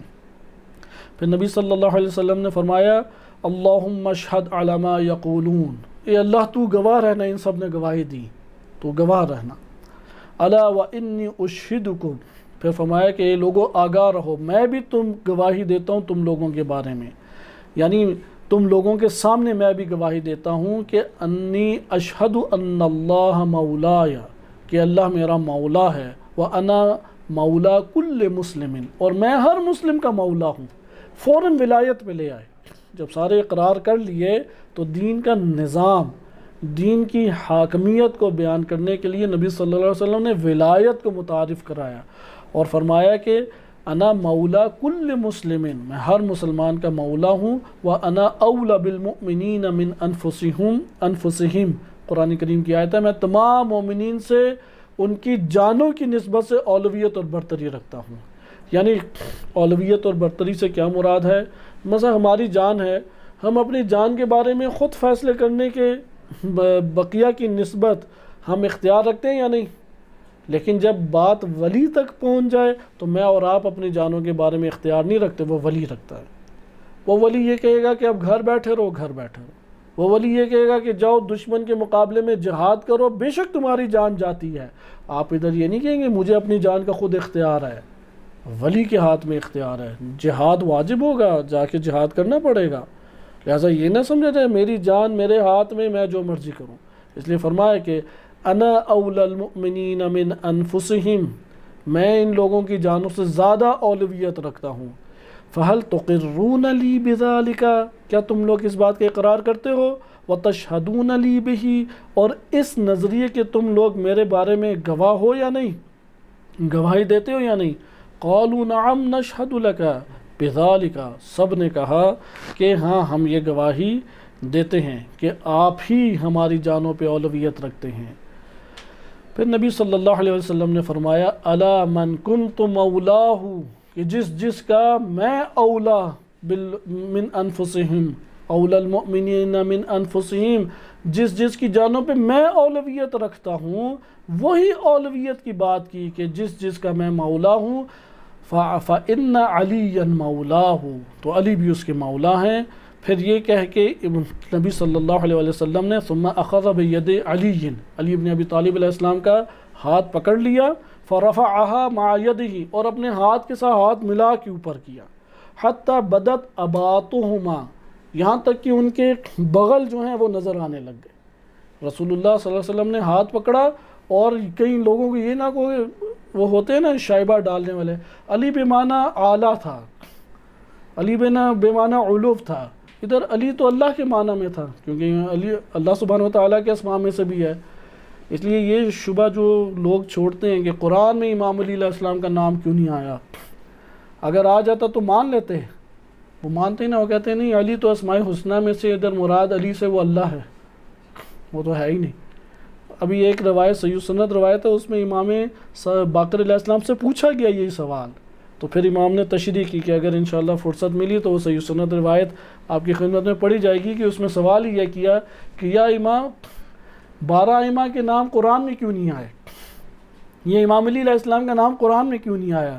تو امام علیہ السلام نے اس کا جواب دیا۔ بہرحال یہاں پہ آپ یہ دیکھیں کہ ہاتھ پکڑ کے بلند کیے کہ آنکھیں بھی دیکھ لیں، صرف زبان نہ اقرار کرے، آنکھیں بھی دیکھ لیں کہ میری اس بات کا مصداق کون ہے، یہ علی بن ابی طالب علیہ السلام، کسی کو شک نہ ہو، کسی کو شبہ لاحق نہ ہو۔ لہذا حتی بدت اباطہما، اتنا اوپر کیا ممکن ہے دور کسی تک آواز نہ پہنچی جائے، اتنا اوپر کیا کہ اس کے متعلق بات چیت ہو رہی ہے۔ لہذا علی علیہ السلام کے ہاتھ کو بلند کیا، اور پھر یہ دعا پڑھی اللہم من والاہ والی من والاہ وعاد من عاداہ، اے اللہ تو بھی اس سے محبت فرما جو علی علیہ السلام سے دوست اور محبت رکھتا ہے۔ ادھر یہ شبہ قائم کرتے ہیں، دیکھیں ادھر تو آپ ولی کا مطلب دوست کر رہے ہیں، ادھر آپ ولی کا مطلب مولا کر رہے ہیں، تو یہ تو الگ ہوگی بات، یہ کیا اپنی مرضی سے آپ معنی لینے لگ جائیں؟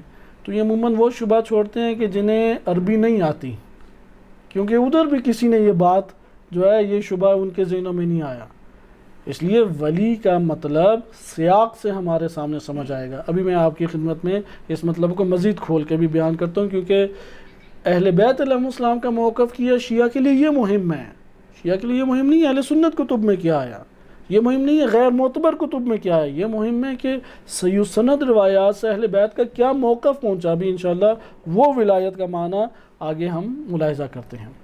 وہ اور فرمایا وعاد من عاداہ، جو علی سے دشمنی رکھے اس سے تو دشمنی رکھ، اور یہ اہل سنت کتب میں بھی ہے۔ علی علیہ السلام سے بعد والوں نے جب دشمنی رکھی تو اللہ ان کا دشمن تھا یا دوست تھا؟ کیسے قاتل اور مقتول دونوں ہی رضی اللہ ہو سکتے ہیں؟ اگر صحابی کو مار کے رضی اللہ، اور اگر رسول اللہ کے خلیفہ کو مار کے رضی اللہ ہو سکتے ہیں، تو پھر کون سا ایسا گناہ ہے کہ جو آج بخشا نہیں جا سکتا؟ پھر تو ہم سب بھی رضی اللہ ہیں، جو بھی کر لیں۔ گالی بڑی چیز ہے یا قتل بڑی چیز ہے؟ شریعت دونوں کی موجود ہے، اہل سنت بھی اپنے مکاتب فقہی سے لے آئیں، مکتب تشیع میں بھی گالی کے اوپر قتل کی سزا نہیں ہے۔ گالی گناہ کبیرہ میں اگر شمار بھی ہو تو کسی اور عناوین کے تحت ہے، تہمت ہے، غیبت ہے، اہانت ہے، لیکن قتل وہ گناہان کبیرہ میں سے اتنا بڑا کبیرہ گناہ ہے کہ مومن کا قتل ہو، قرآن کی نص موجود ہے کہ جنت میں نہیں جائے گا، جہنم میں خالدین فیہا ہے۔ لہذا یہاں سے کہ عاد من عاداہ، عداوت کو سمجھیں، ولایت یعنی تولا، والی من والا، اس کا ہم اپنی زبان میں آج کل کیا ترجمہ کرتے ہیں؟ تولا کے مشتقات اور اس کے ایک ہی ہیں، اور تبرہ یعنی عداوت رکھو، عداوت کے کم سے کم مصداق عداوت کا کیا ہے کہ دل کے اندر نفرت ہونی چاہیے جو علی علیہ السلام کا دشمن تھا۔ وانصر من نصرہ، اے اللہ اس کی مدد فرما کہ جو علی کی مدد کرے، وخذل من خذلہ، جو علی کو خذلان میں مبتلا کرے۔ خذلان کہتے ہیں کہ مدد ہٹانے کی وجہ سے کسی کو اتنا کمزور کر دیں کہ اگلے غالب آ جائیں۔ جو بھی علی علیہ السلام کو پست کرنے کی کوشش کرے، ضعیف کرنے کی کوشش کرے، اللہ تو اسے ضعیف کر دے۔ اور آج کے دور میں بعض علماء کہتے ہیں کہ مدد اور خذلان کے معنی ہی حقیقت میں غدیر سے تعلق جوڑتا ہے۔ اس لیے اگر کوئی غدیر کے موقع پہ کوئی کام اپنے گھروں میں نہیں کرتا، نہ بچوں کو بتاتا ہے، نہ رشتہ داروں کو بتاتا ہے، نہ خوشی مناتا ہے، نہ کوئی اور کام کرتا ہے، تو اس نے علی علیہ السلام کو کمزور کیا یا علی علیہ السلام کی مدد کی ہے؟ اس نے نظریہ ولایت کو مدد کی یا نظریہ ولایت کی، یا نظریہ ولایت کو کمزور کیا اپنے گھرانوں میں؟ یعنی اسے کوئی غرض ہی نہیں ہے یہ غدیر کیا ہے، اسے کوئی پرواہ ہی نہیں ہے کہ غدیر کیا ہے۔ نہ اس نے اپنے اہل خانہ کو تو کم سے کم کہہ سکتا ہے، کم سے کم صاف ستھرے کپڑے پہن سکتا ہے، کم سے کم کوئی خوشی کا سما برپا کر سکتا ہے۔ اس لیے وہ خذلان میں ہے۔ اس نے خذلان صرف تشیع نہیں، اہل بیت علیہ السلام کو کمزور کیا، جو عید غدیر کو نہیں مناتا، جو عید غدیر کو منعقد نہیں کرتا، وہ اپنے گھرانوں میں زندہ نہیں کرتا، جو خوشی کا سما پیدا نہیں کرتا، وہ در حقیقت خذلان میں مبتلا کرتا ہے۔ پھر آگے فرماتے ہیں کہ الا وانی فرطکم وانتم واردون علی الخوض، کہ ابھی خوشی کا پھر ایک وقت آئے گا، ہر طرف سے حوض کوثر میں لوگ آ کے اکٹھے ہوں گے کل کے دن، اور یہ میرا حوض ہوگا۔ پھر آگے روایت آگے طویل ہے، اور اس میں پھر بیان فرمایا ثقلین کے بارے میں کہ نبی صلی اللہ علیہ وسلم نے فرمایا ایک ثقل اکبر ہے، وہ کتاب اللہ ہے، اور وہ سبب ممدود من اللہ ومنی، میرے اور اللہ کی جانب ایک رسی ہے۔ جس نے قرآن کو تھام لیا وہ حتماً پہنچا۔ ہوتا ہے نا ایک نیچے ایک اوپر، تو رسی پکڑتے تو اوپر کھینچی جاتی ہے، تو رسی پکڑنا ضروری ہے۔ رسی لٹکتی رہے، آپ دیکھتے رہیں، رسی پکڑتے رہیں، رسی سامنے لٹکی رہے، آپ واہ واہ کرتے رہیں، رسی لٹکی رہے، آپ تعریفیں کرتے رہے، پہنچ جائیں گے اوپر۔ رسی کو پکڑیں گے تو اوپر پہنچیں گے۔ پھر فرمایا کہ وَمِنِّ فِي أَيْدِيكُمْ طَرَفُهُ بِيَدِ اللَّهِ، ایک طرف رسی کی میرے ہاتھ میں ہے اور ایک طرف اللہ کے ہاتھ میں۔ رسول کو چھوڑ کے رسی نہیں پکڑی جائے گی، یہ ذہن میں رکھنی چاہیے بات۔ اور جس نے رسول کو پکڑا اس نے رسی پکڑی، جیسے کہ قرآن کی آیت ہے من اطاع الرسول فقط اطاع اللہ، جس نے رسول کی اطاعت کی فقط اسی نے اللہ کی اطاعت کی۔ لہذا رسول کو پکڑیں تو تب ہمیں اہل بیت تک پہنچائیں گے رسول۔ وَطَرَفُ الْآخَرِ بِأَيْدِيكُمْ فِيهِ عِلْمُ مَا مَضَى وَبَقِي۔ پھر اس کے بعد فرمایا کہ اما ثقل الاصغر، ثقل اصغر کیا ہے؟ وہ حلیف القرآن، وہ قرآن کے حلیف ہیں، وہ علی بن ابی طالب وعطرتہ، صرف علی اکیلے نہیں، عطرت اہل بیت۔ غدیر خم کا ایک تفصیلی خطبہ ہے جو آپ نے دیکھا ہوگا واٹس ایپ یا دیگر جگہوں پہ، وہ سندن ہمارے تک نہیں پہنچا، ضعیف السند ہے۔ بہت بڑی ہماری معتبر کتب میں بھی اس طرح سے جو اوائل کی کتب ہیں ان میں نہیں ہے، لیکن یہ تو صحیح سند روایت ہے۔ اس میں تو عطرت کا واضح نام آیا یا نہیں آیا؟ وعلی وعطرتہ، اور علی کی عطرت، کوئی اور بھی نہیں۔ جو علی کی عطرت ہے وہ ہے ثقل الاصغر۔ اب وہ جو ضعیف ہے وہ قرینے کے ساتھ صحیح ہو جاتا ہے، اس میں وہ عطرت کو کھول کے بیان کیا گیا، اس میں عطرت کا ذکر ہے۔ وَإِنَّهُمَا لَن يَفْتَرِقَا، یہ دونوں جدا نہیں ہوں گے۔ اگر کوئی ان سے جدا ہو تو الگ بات ہے، یہ دونوں آپس میں جدا نہیں ہوں گے۔ جس نے ان دونوں کو تھام لیا اس نے گویا کہ حقیقی دین کو تھام لیا۔ حَتَّى يَرِدَا عَلَيَّ الْحَوْض، یہاں تک کہ حوض تک مجھ تک پہنچ جائیں گے۔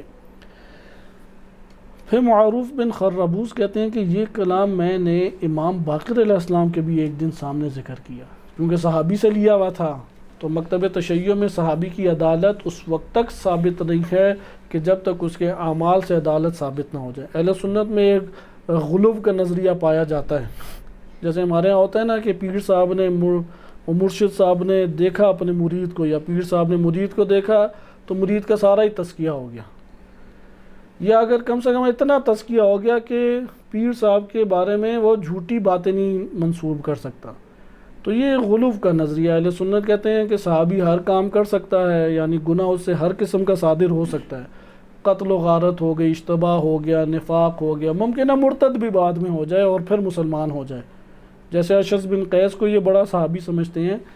اشعث بن قیس مرتد ہو گیا تھا، ارتداد کا انہوں نے فتویٰ لگا دیا، تو جب ارتداد کا فتویٰ لگایا تو اسے پیشکش کی خلیفہ اول نے کہ میری اگر تم چھوڑ ارتداد سے باہر آ جاتے ہو تو میں اپنی بہن سے شادی بھی کراؤں گا اور تمہیں منصب بھی کوئی مل جائے گا۔ تو اس نے ایک دو دن سوچا اور پھر قبول کیا۔ اس لیے اشعث بن قیس، کہ آپ جانتے ہیں اشعث بن قیس کیونکہ یہ خاندان معروف ہے مکتب تشیع میں، اگر ائمہ اطہار علیہ السلام اس کی شخصیت کو آ کے نہ کھولتے تو ممکن ہے شیعوں میں ہیرو شمار ہوتا، کیونکہ یہی تھا جنگ صفین میں آگے آگے لیڈر امام علی علیہ السلام کے فوج کا، اسی نے مقابل سب سے زیادہ لوگوں کو ہرایا، جمل میں یہ تھا، صفین میں یہ تھا، لیکن اہل بیت علیہ السلام کی صحیح سند روایت ہے کہ یہ منافق تھا۔ اس کا بیٹا محمد امام حسین علیہ السلام کے قتل میں شریک ہے، اس کی بیٹی جو ہے جعدہ بن اشعث وہ امام حسن مجتبی علیہ السلام کی قاتل ہے اور خود امام علی علیہ السلام کے قتل میں شریک ہے، اور اس نے پھر اس کے خلیفہ اول کی بیٹی سے شادی کی۔ لہٰذا صحابی کی عدالت ہمارے یہاں نہیں ثابت اس طرح سے، مگر یہ کہ قرآن اور سیرت رسول کے مطابق ثابت ہو جائے۔ اس لیے جناب معروف بن خربوز چونکہ شیعہ تھے، انہوں نے آ کے خدمت اقدس امام باقر علیہ السلام میں پیش کیا۔ امام باقر علیہ السلام کے بھی صحابی ہیں، تو امام باقر علیہ السلام نے پورا یہ واقعہ جو میں نے آپ کے سامنے سنایا، آخری 3-4 لائنیں نہیں پڑھی وقت کی قلت کی وجہ سے کہ اگلی روایت ہم پڑھ لیں اور اس موضوع کو آج انشاءاللہ ختم کریں۔ تو امام علیہ السلام نے فرمایا کہ صدقہ ابو طفیل رحمہ اللہ، جو تم نے ابو طفیل سے سنا ہے اے معروف بن خربوز، یہ تو نے بالکل سچ سنا، رسول اللہ نے ایسا ہی فرمایا تھا۔ یہ آپ نے روایت دیکھی اور صحیح سند روایت تھی ہمارے پاس۔ اگلی روایت دیکھیں، یہاں پہ انشاءاللہ ولایت کا معنی اس کے ذیل میں ذکر کرتا ہوں، یہ حدیث میں آپ کی خدمت میں سنا دوں۔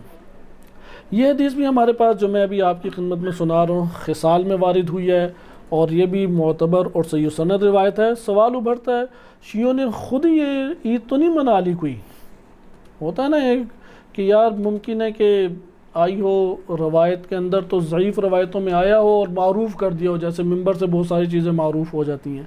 آیا عید غدیر کے بارے میں کہ یہ عید غدیر ہے، اس کے اہمیت ہے، سب سے بڑی عید ہے، کوئی معتبر روایت ہے ہمارے پاس؟ کیونکہ اکثر بیشتر ضعیف و سند ہیں، معتبر کتنی ہیں؟ ہمارے پاس معتبر 4-5 روایتیں بن جاتی ہیں، اور یہ 4-5 کافی ہیں کیونکہ تواتر آہستہ آہستہ ثابت ہو جاتا ہے۔ پھر اس سے روایت میں خصال سے پہلے آپ کی خدمت میں پڑھتا ہوں، پھر الکافی سے 2 روایتیں ہمارے لیے کافی ہوں گی، اسی کے اوپر ہم اپنی گفتگو کو ختم کریں گے۔ اور آخر میں ایک روایت جو میں نے عرض کیا تھا وہ منازل کے اعتبار سے بڑی اہم ہے کہ ہر ایک نے اپنی جگہ کے اوپر خیمے گاڑے تھے، اور وہ جگہیں اہم تھیں، مشخص تھیں کہ فلاں قبیلے نے ادھر گاڑی اپنے خیمے لگائے تھے، فلاں نے ادھر خیمے لگائے تھے، رسول اللہ اس جگہ کھڑے تھے، ادھر خطاب ہوا تھا۔ تو اس حوالے سے میں ایک روایت آپ کی خدمت میں پڑھوں گا، لیکن یہ عید کبیر کے حوالے سے تیزی سے روایت عرض کر دوں۔ خصال والی روایت میں زیادہ اس کا عبارت نہیں پڑتا، صرف امام صادق علیہ السلام سے وارد ہوئی ہے اور صحیح سند روایت ہے۔ اس میں جمعے کے بارے میں، دنوں کے بارے میں بتایا کہ ہفتے کا دن ہمارے ساتھ مختص ہے، اتوار کا دن ہمارے شیعوں کے لیے ہے، پیر کا دن ہمارے دشمنوں کے لیے ہے، اور منگل جو ہے وہ بنی امیہ کے لیے ہے، اربعاء جو ہے وہ دوا پینے کا ہے۔ اسی کے ضمن میں پھر آگے فرماتے ہیں کہ جو جمعے کا دن ہے لتنظیف و تطیب، جمعے کا دن صفائی ستھرائی کا ہے، اپنی بھی صفائی ستھرائی کریں، گھر کو بھی صاف ستھرا کریں، اور خوشبو لگائیں، معطر ہوں، خوشی کا سما پیدا کریں۔ وَهُوَ عِيدٌ لِّلْمُسْلِمِينَ، صحیح سند روایت ہے، مسلمانوں کی عید ہے جمعے کا دن۔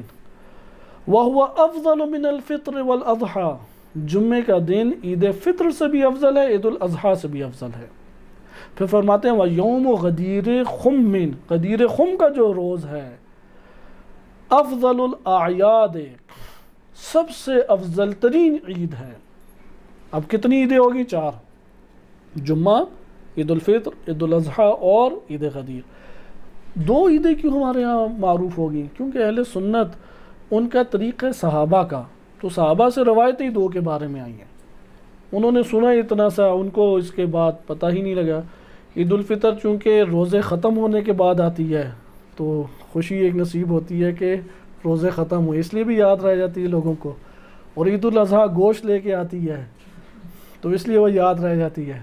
تو یہ دو عیدیں وظیفہ لے کے آتی ہیں، جمعے کے دن بھی وظائف ہیں، اور غدیر تو بہت بڑا وظیفہ لے کے آتی ہے، اس لیے امت سے فوراً ہی فراموش ہو گئی، کیونکہ گوشت تو تھا نہیں اس میں اور روزہ بھی اس میں چھوٹے نہیں، تو یہ تھا، اس لیے فرمایا افضل الاعیاد۔ پھر آگے فرماتے ہیں وَهُوَ الثَّامِنَ عَشَرَ مِن ذِي الْحِجَّةِ، کون سی ہے؟ کیا ہم نے کوئی تاریخ کی کتابوں سے 18 ذی الحج پکڑ لیا ہے، ادھر ادھر ضعیف روایت سے پکڑ لیا؟ نہیں، صحیح سند روایت کہ افضل عید ہے، اور وہ ہے بھی 18 ذی الحج کو۔ وَيَخْرُجُ قَائِمٌ أَهْلَ الْبَيْتِ يَوْمَ الْجُمْعَةِ، روز جمعہ امام زمان علیہ الصلوۃ والسلام وہ خروج فرمائیں گے۔ وَتَقُومُ الْقِيَامَةُ يَوْمُ الْجُمْعَةِ، روز قیامت جو آئے گا وہ روز جمعہ آئے گا۔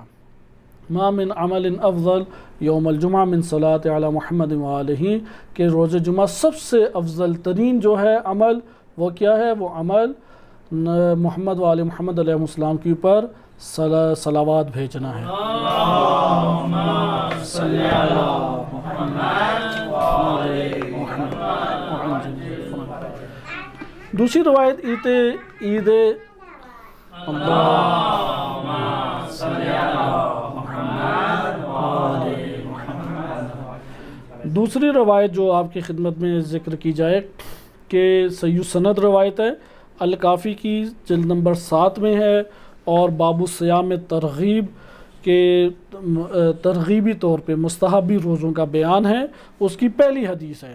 سب اس میں جو ہیں راوی معتبر ترین راوی ہیں، کسی میں کوئی کلام نہیں ہے، صحیح سند ہے یہ، اور الکافی کی روایت ہے۔ امام صادق علیہ السلام سے نقل کرتے ہیں حسن بن راشد، کہتے ہیں کہ اب یہ مکالمہ ہے کسی کو، تاکہ تمام شکوک دور ہو جائیں، 18 ذی الحج کب تھی بھی یا نہیں تھی، خود سے تو نہیں بنا لی، ویسے ہی یہ شائع کر دی، نہیں، تشیع کے فرہنگ تشیع، ثقافت تشیع میں یہ ایام یہ اہل بیت علیہ السلام کی برکت سے ہیں، معتبر روایات کی برکت سے ہیں، رسول اللہ کے دین کے عنوان سے ہے۔ اگر کسی فقہی مسلک میں نہیں آئی تو اس میں ہمارا قصور نہیں ہے۔ 4 عیدیں ہیں تشیع کی، امت اسلامیہ کی، دین اسلام کی 4 عیدیں ہیں۔ آئیں اب ہم دیکھتے ہیں، امام صادق علیہ السلام سے نقل کرتے ہیں قلت جعلت فداک، یہ شعار تھا جعلت فداک اہل بیت کے اصحاب کا، میں قربان ہو جاؤں آپ پہ، یعنی اوپر آپ کورونا کے مریض ہوں اس سے پہلے میں ہو جاؤں، آپ کی بجائے مجھے کرونا لگ جائے، آپ کے بجائے خنجر مجھ پہ چل جائے، آپ کے بجائے گھر میرا لوٹ جائے، آپ کا گھر یا امام نہ لوٹے، آپ محفوظ رہیں۔ ابھی تو یہ شعار تبدیل ہو گئے، سب کچھ ان سے لینا ہے، پہلے یہ تھا سب کچھ انہیں دینا ہے، حتیٰ کہ جان، مال، عزت، زندگی، افکار، نظریات۔ ابھی تو وقت ہی مشکل سے ہے کہ ان کے لیے وقت ہی نہیں ہے، وقت ہو تو پھر انہیں کچھ دیں، تو وقت کی ہمیں بڑی تلاش ہے کہ کچھ وقت مل جائے تو انہیں دیں۔ بہرحال جعلت فداک، میں آپ کی قربانی قرار پاؤں، میں قربان ہو جاؤں، آپ بچ جائیں۔ للمسلمین عید غیر العیدین، یہ شبہ اسی دور کا تھا، امام صادق علیہ السلام کے دور کا تھا، 2 عیدوں کے علاوہ بھی کوئی عید ہے؟ کیونکہ عید الغدیر کیا بنو امیہ نے منانے دینی تھی؟ سوال ہی نہیں پیدا ہوتا کہ بنو امیہ یعنی جہاں 60-70 سال گالیاں دی جائیں امام علی علیہ السلام کے بارے میں، امام علی علیہ السلام کو ممبروں سے عالم اسلام میں نماز جمعہ کے خطبے کے اختتام پہ گالیاں دی جاتی تھی، تبرہ کیا جاتا تھا، لعن پڑی جاتی تھی، نعوذ باللہ۔ مظلومیت امیر المومنین علیہ السلام کی، اس سے اندازہ لگائیں۔ تو وہاں پہ غدیر کو انہوں نے منانے دینا تھا، اس لیے انہوں نے آ کے پوچھا کہ یا امام ان 2 کے علاوہ بھی ہے کوئی عید؟ امام نے فرمایا نعم یا حسن، حسن بن راشد نام ہے صحابی کا، کہا کہ بالکل ہے، اعظمہما و اشرفہما، فطر و اضحیٰ دونوں عیدوں سے افضل ترین و اشرف ترین عید ہے۔ اس روایت میں وہ فلسفہ بھی بیان ہوا ہے کہ عید کبیر کیوں ہے، یہ کیوں عید عظیم ہے، اس کا نام ہی آئمہ نے اس کا نام کیا رکھا ہے؟ عید عظیم، کیونکہ آپ پڑھیں نا اعظمہما، اعظمہما سے کیا مراد؟ عید عظیم۔ اشرفہما یعنی عید شریف۔ قلت وأی یوم ہوا، کب ہے یہ عید؟ فرمایا ہوا یومن، فوراً 18 ذی الحجہ نہیں کہا یومن نصب امیر المومنین صلوات اللہ علیہ وسلامہ علیہ.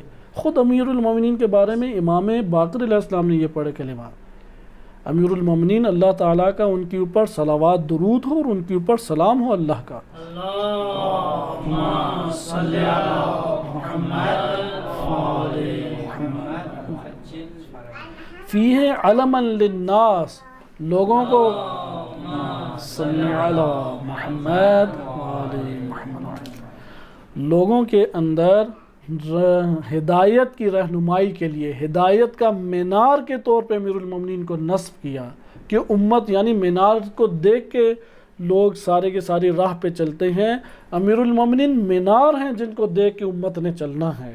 فرمایا کہ اس طرح سے رسول اللہ نے جب نصب کیا، قلت جعلت فداک وما ينبغي لنا ان نصنع فیہ، ہم اس دن کیا کریں یا امام؟ فرمایا تصومہ یا حسن، روزے رکھو. یہ مستحب ترین روزہ ہے، مستحب ترین کہ روزے رکھو. وَتُكْثِرُ الصَّلَاةَ عَلَى مُحَمَّدٍ وَآلِهِ، اور اس دن کثرت سے محمد وآل محمد پہ درود بھیجو. اللہم صلی علی محمد وآل محمد.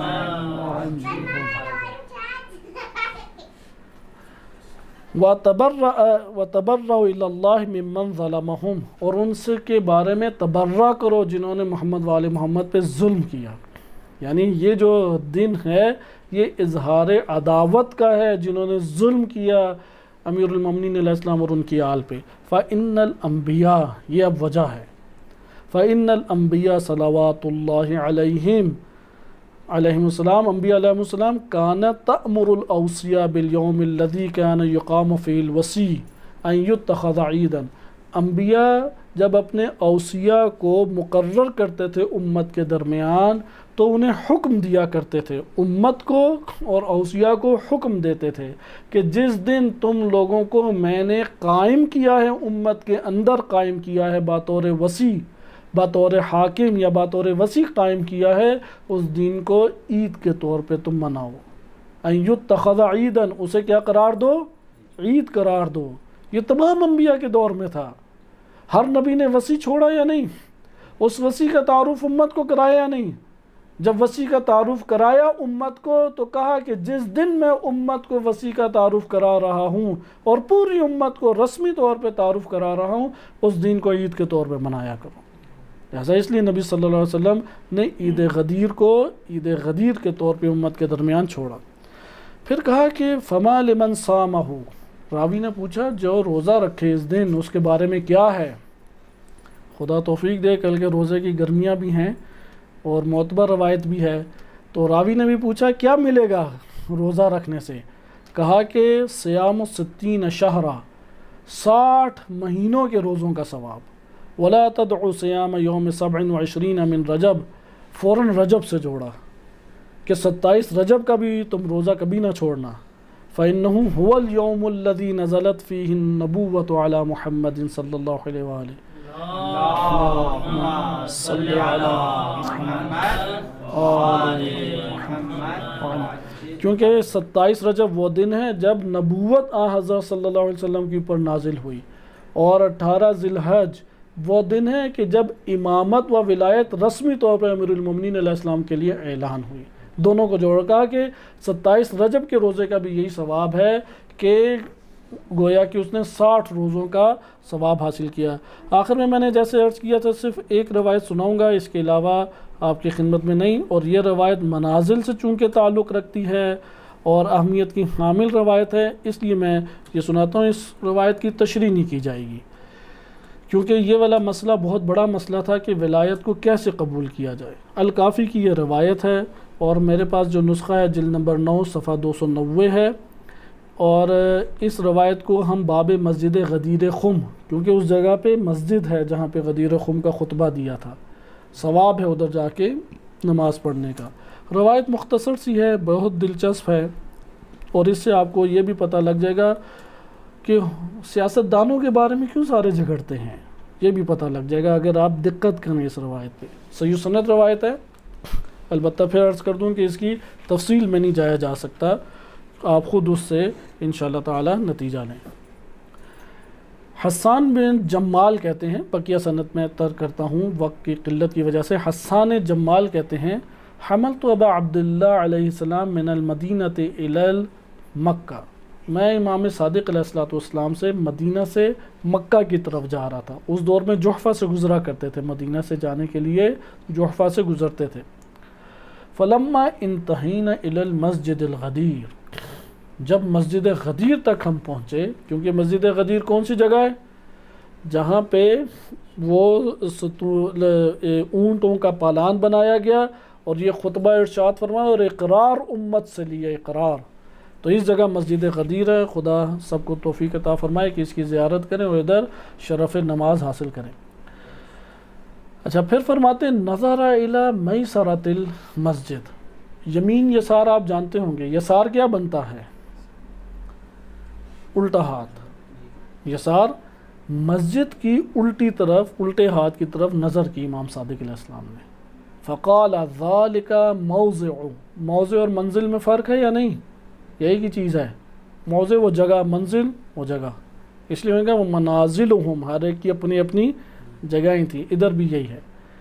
موضع قدم رسول اللہ حیث قال من کنت مولاہ فعلی مولا، پھر بتایا کہ یہ وہ جگہ ہے جہاں قدم مبارک تھے رسول صلی اللہ علیہ وسلم کے، اور ادھر حضرت صلی اللہ علیہ وسلم نے کھڑے ہو کے کہا تھا من کنت مولاہ فعلی مولا، کہ جس جس کا میں مولا ہوں علی بھی اس کے مولا ہے۔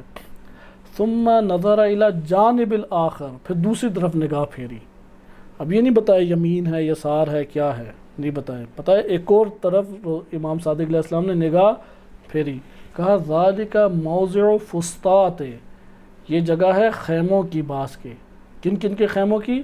فسطاط ابی فلان، ابی فلاں کی، و فلان، دوسری دفعہ فلان کا ہے تو ادھر ابھی نہیں آیا، پہلے کے ساتھ ہے ابی فلان و فلان، یہ وہ خیمہ ہے کہ جہاں پہ ابی فلان تھے اور وہ فلان تھے۔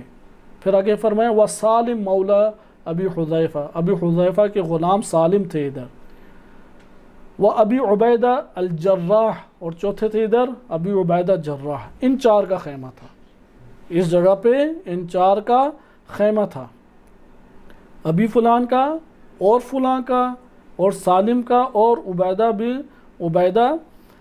ابو عبیدہ الجراح کا۔ ابو عبیدہ الجراح بہت بڑا نام ہے اہل سنت میں، صحابی ہونے کا، کیونکہ فتوحات بہت انجام دی اس لیے اہل سنت میں زیادہ شہرت رکھتے ہیں۔ بہرحال فلما ان رأوہ، جب انہوں نے دیکھا، اس خیمے کے افراد نے دیکھا، رافعا یدیہ، کہ نبی صلی اللہ علیہ وسلم نے ہاتھ اٹھایا ہوا ہے، یعنی امام علی علیہ السلام کا ہاتھ اٹھا کے جملے بول رہے ہیں من کنت مولا فہذا علی مولا، قال بعضهم لبعض، ان میں سے بعض نے دیگر بعض کو کہا انظروا الی عینیہ، اس رسول کی آنکھوں کو تو دیکھو، تدور کانہما عینا مجنون، دیوانے کی طرح اس کی آنکھیں گھوم رہی ہیں، نعوذ باللہ۔ کہتے ہیں یہ اعلان ہوش میں نہیں کر رہے، وہ جو حدیث قرطاس میں بھی کہا کہ ہذیان میں ہیں، ادھر بھی کہا یہ کہ یہ تو مجنون ہو گیا ہے، نعوذ باللہ، یہ رسول تو نعوذ باللہ دیوانہ ہو گیا ہے، یہ کیا اعلان کر رہے دیکھو۔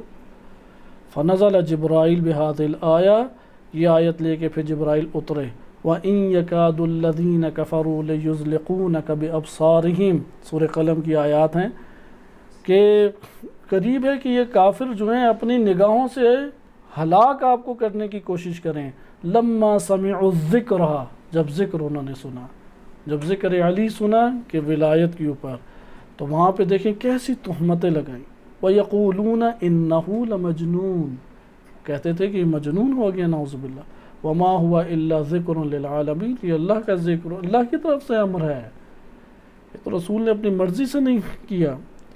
اسی طرح ایک روایت میں اور بھی ہے کہ امام باقر علیہ السلام کے پاس بندہ آیا اور اس نے کہا کہ کیا رسول اللہ صلی اللہ علیہ وسلم نے جو امام علی علیہ السلام کو، یعنی یہ صرف اس دور کا مسئلہ نہیں، بعد میں بھی یہ مسئلہ تھا ولایت کو قبول کرنے کا، کہا کہ کیا اپنی طرف سے کیا اللہ کی طرف سے؟ تو غضبناک ہو گئے امام باقر علیہ السلام، کہا کہ تم یہ سوچ سکتے ہو کہ رسول اللہ اللہ کی طرف نسبت دے کے اپنا کوئی ذاتی پیغام پہنچائیں؟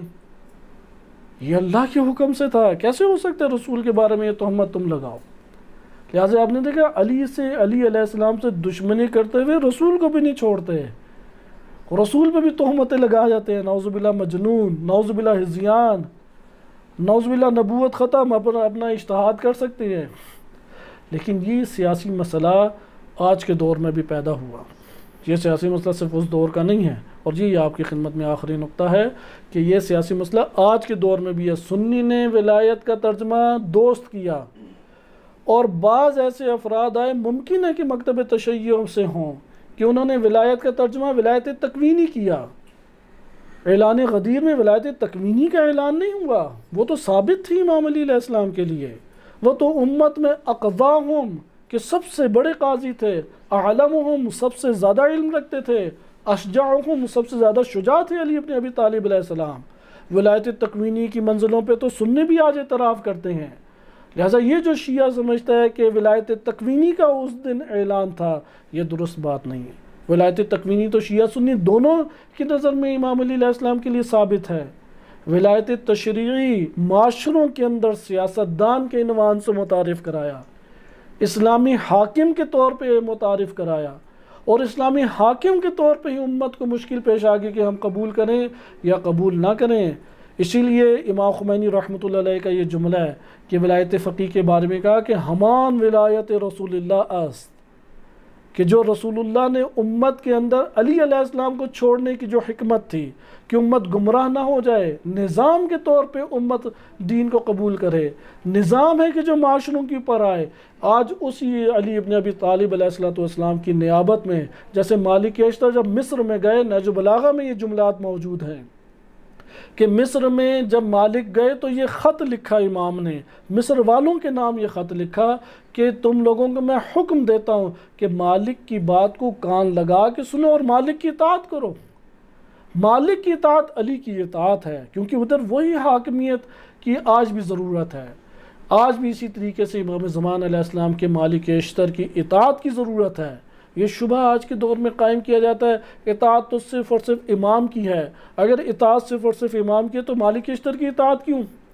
اگر بیعت صرف اور صرف امام کی ہے تو مسلم بن عقیل کی بیعت کیوں مالک اشتر کے ہاتھوں میں بیعت مصر کے والی کے طور پہ؟ لہذا بیعت اور اطاعت مکتب تشیع کا نظریہ ہے کہ حاکمیت کے طور پہ موجود ہے، اور غیر معصوم کے لیے بھی ہو سکتی ہے اگر نائب امام ہے تو۔ لہذا یہ وہی ولایت حاکمیت کی جس کا اعلان غدیر میں ہوا کہ معاشرے کے اندر تم لوگوں کی زندگی کو چلانے کے لیے جس حاکمیت اور رہنمائی کی ضرورت ہے وہ علی ابن ابی طالب کی یہ ولایت ہے۔ بقیہ ولایتیں تو اہل بیت کے لیے ثابت ہیں، اس لیے وہی مالک اشتر والی ولایت ہے، اور آج کے دور میں بھی مالک اشتر والی ولایت ہی کا نام ولایت فقیہ ہے۔ ولایت فقیہ میں کلمہ ولی، وہ کلمہ ولی سے مراد ولی تکوینی نہیں ہے۔ امام خمینی رحمۃ اللہ علیہ نے لکھا کہ انبیاء و رسول اور ملک مقرب وہ بھی مقام عصمت محمد و آل محمد تک تکوینی طور پہ وہ جو ولایت تکوینیہ نہیں پہنچ سکتے۔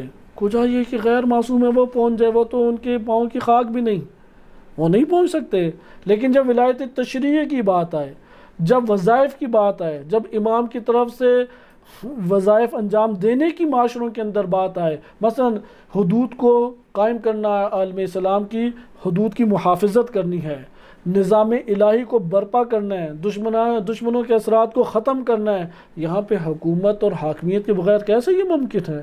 اس لیے جس نے مالک اشتر کی اطاعت کی اس نے علی ابن ابی طالب کی اطاعت کی، اور یہی وہ مکتب امام خمینی ہے کہ جس کے مطابق آج جس نے رہبر معظم کی اس عنوان سے کہ حکومت اسلامی و نائب امام زمان علیہ السلام کے عنوان سے اطاعت کی، اس نے حقیقت میں امام زمان علیہ السلام کی اطاعت کی۔